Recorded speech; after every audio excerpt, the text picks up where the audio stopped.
So we're standing at our test stand here at Custom Fire. We have a 21,000 gallon tank under us. It's basically two pits that are joined underneath through a series of large pipes. We can test a couple full-size pumpers here or one industrial truck. And as you can see, I have their front suction hooked up with about a 20-foot 6-inch hard hose, and then it goes down into the tank where we represent the NFPA required lift for testing and certification.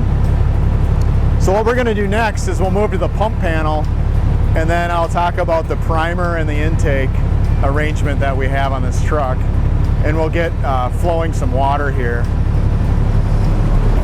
So first what we're going to do is we're going to pre-prime that front intake. The light is off, the handle is up, so the butterfly valve is closed. You can hear the rush of air. The primer draws about 16 CFM. The truck's putting out nearly 18, or nearly 19, like 18.7. So it's going to start pulling water out of the ground tank up, through all that plumbing. It's a pretty torturous path, if you will. You can hear it drawing down, pulling water up to the primer inlet and the butterfly valve. Yep, and we're spitting water out through the venturi. So now we have a prime front intake that's not open. I probably mentioned earlier that our pump is not in gear yet. You don't have to have your pump in gear to run the primer, whether it's electric or air. So when you get out and go through your procedures of set the brakes, neutral, pump shift, drive, to put your pump in gear, you don't need to do all that to prime the pump. And I'm doing that just because the pump is empty and I'm talking to you on a video. So this isn't like real world where you're going to roll up on scene with a full tank that you can then open your tank to pump and evacuate the air from the pump. We do have water on board, but again, I'm trying to replicate how to initiate from a draft using the pre-primer. I'm priming the pump now. I opened a tank to pump into an empty pump. Everything is sealed off. So I'm getting the air out of the pump and creating vacuum on the pump to get water into it. Open up my tank fill so I can recirculate. So now I'm pulling water out of the onboard tank and just putting it back in the tank in a loop. Still have a primed front intake, which is closed right now. I can hit that again just to kind of confirm it.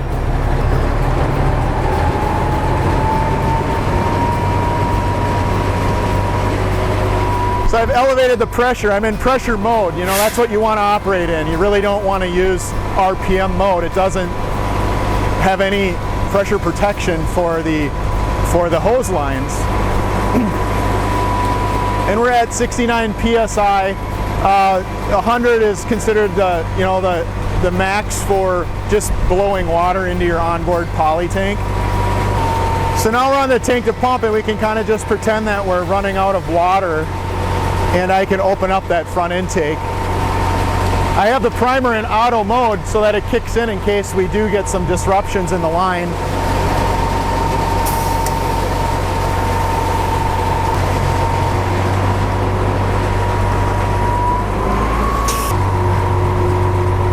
All right, I'm going to open up the passenger side 2.5.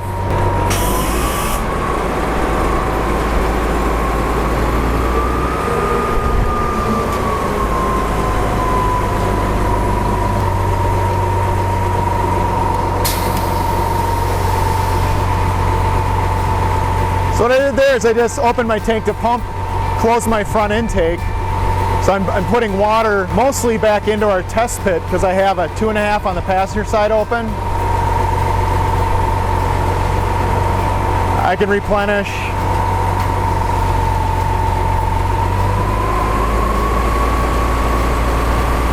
Go to 95 pounds because it's under the tank threshold, and it's going to make it work a little harder to replicate the pressure governor.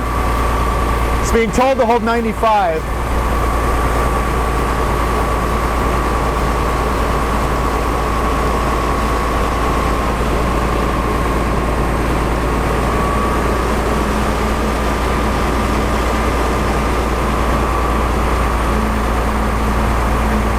slight variation in RPM as it manages the pressure.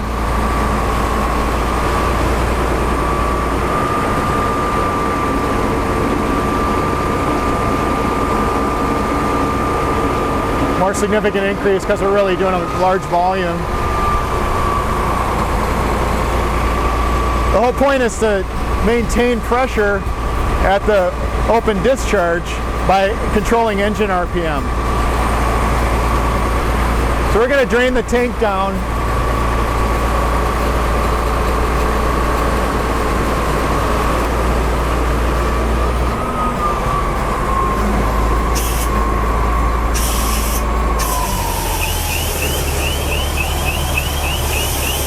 See what I did there? Ran it out of water, opened up my front intake, which was already primed from shutting off the butterfly valve. Now we're going to replenish the onboard tank.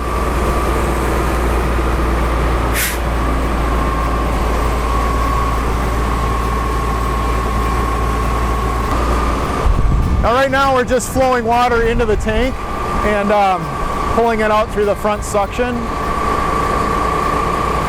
And that's a real scenario where you can, kind of momentarily lose touch with what you're doing with your onboard tank.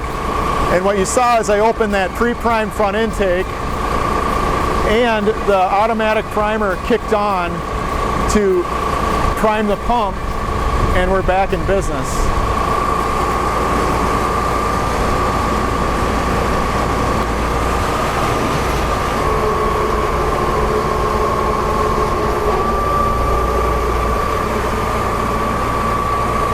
Now we're still drafting, but we're just pulling water out of that side and pumping it out the other side of the truck into the tank.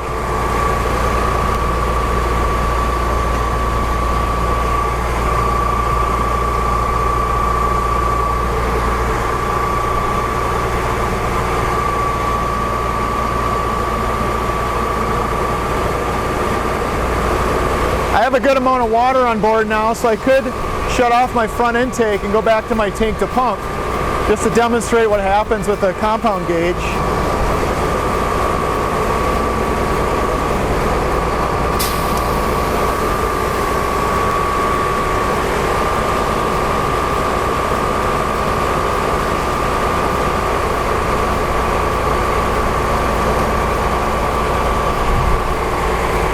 Let's do that again. Let's flow some water, bring the tank way down, and then move back to a drafting scenario. Okay, now we're kind of nervous, right? Good news is we got a folding tank.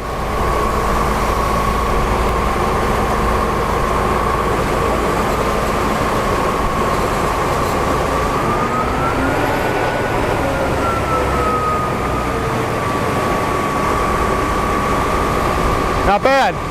Didn't hear the primer kick on. Revved up to get pressure. Came back down. Now we're refilling our onboard tank, which is what you always want to be aware of, even if you are a salesman.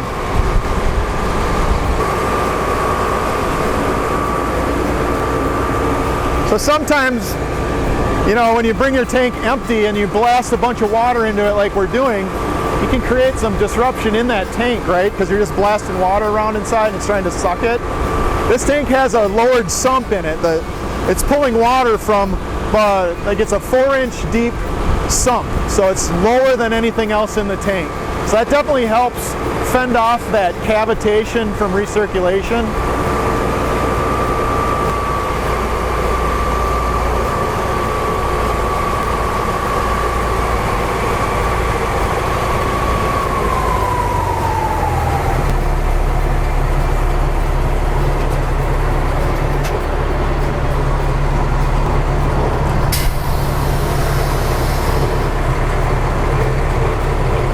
Okay, we're at idle. We're just in like a recirc mode.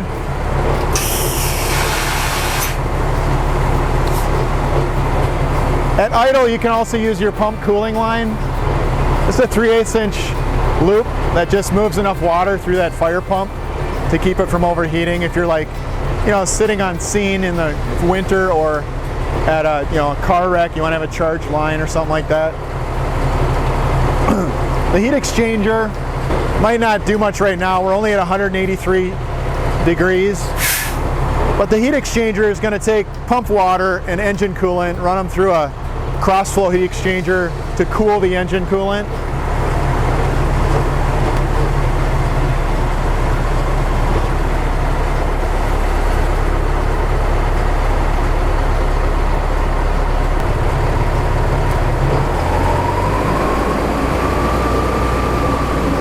So what I did there is I hit the preset. It goes to 150, but then I can just dial it back. You know, the beauty of this pressure governor is that it's very tactile and responsive.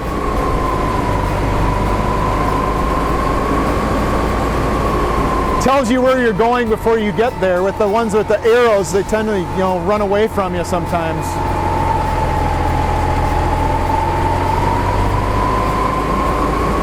Right now we're just recirculating.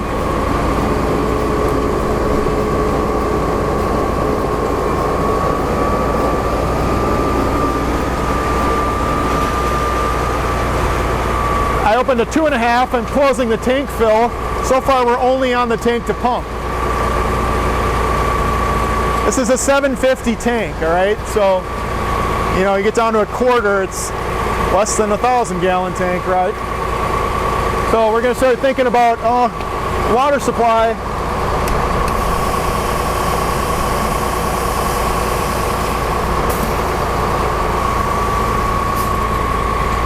Might rev up, you know, looking for water.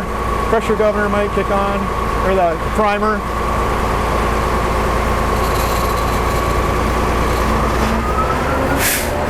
Vacuum. There's our primer, because I shut off the tank to pump.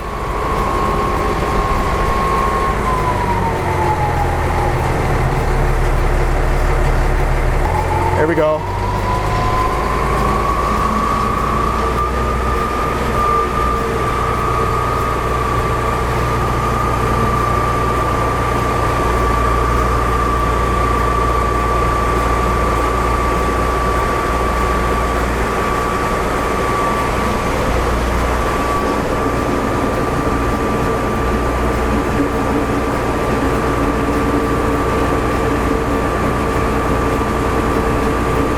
Pulling a fair bit of vacuum there because we're got our tank to fill, our 1.5 inch wide open and a 2.5 wide open.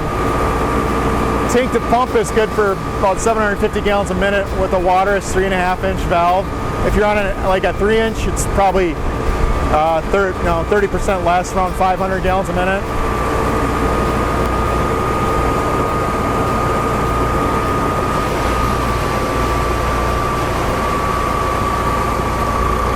Got some water, I don't need to have my tank fill open right away. Or I could just do a little bit as long as I'm paying attention.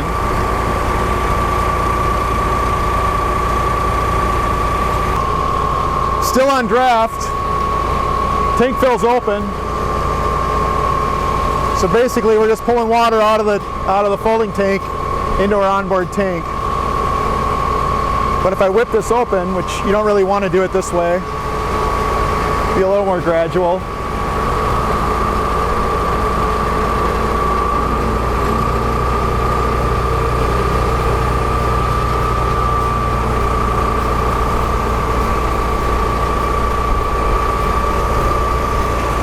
Let's go back to the onboard tank.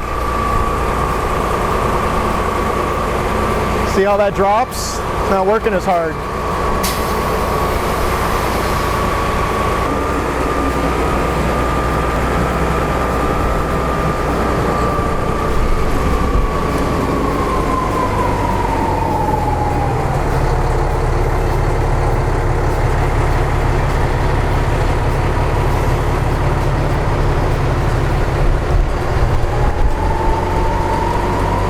I haven't had to go into pressure mode a single time with this truck. Sometimes people will switch into pressure when they're changing from one water supply to the next because it kind of puts blinders on the engine. It says you'll hold RPM, don't worry about pressure. That allows you to keep pumping through cavitation and air pockets. It's a school of thought, let's say. But if you can stay in the pressure mode, that's really where you should be when you're operating a fire truck, you know, with people at the end of the hose line.